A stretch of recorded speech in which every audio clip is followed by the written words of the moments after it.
Jamhuri ya Muungano wa Tanzania ni nchi huru na ambayo inaongozwa kwa mujibu wa katiba ya mwaka 1977 na marekebisho yake zaidi ya 14. Katika sheria yetu imeruhusu pia kutungwa sheria nyingine ambazo moja ya sheria ni sheria kanuni za adhabu, na tunayo sheria pia ya kuzuia ugaidi. Sheria hizi zote kwa pamoja zinatoa makatazo juu ya mtu yoyote kutenda au kujishughulisha au kutishia ama kutokutenda jambo ambalo litapelekea kuvunja sheria na kuvunja haki za wengine.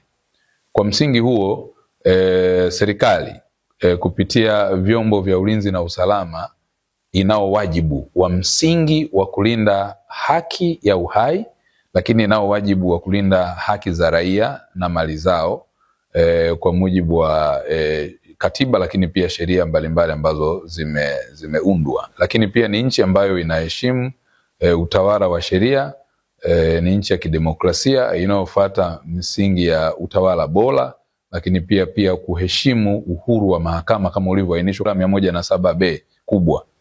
Lakini vivyo hivyo mamlaka zote za uamuzi wa haki itakuwa imepewa jukumu hilo muhimili wa mahakama kwa mujibu wa ibara 107A kubwa.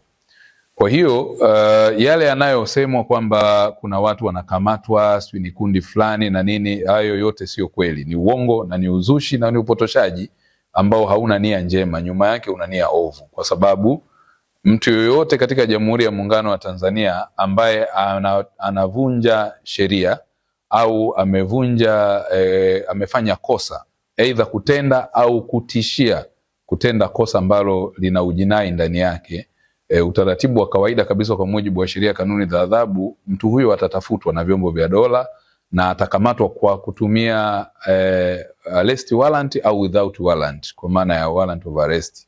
Kwa maana hiyo utaratibu wa kukamata mtu ambaye ametenda au anapelekea kutenda kosa la jinai, ama kwa kutisha, kwa maneno, kwa vitendo, atachukuliwa hatua za kisheria. Kwa hiyo katika msingi huo hakuna, kwa mujibu wa sheria tulizonazo, hakuna kinga dhidi ya jinai kwa mtu yoyote. Ndio msingi wa sheria katika sheria za Jamhuri ya Muungano wa Tanzania. Hakuna mtu yoyote aliye na kinga dhidi ya utendaji wa makosa ya jinai, na hakuna mtu aliye juu ya sheria.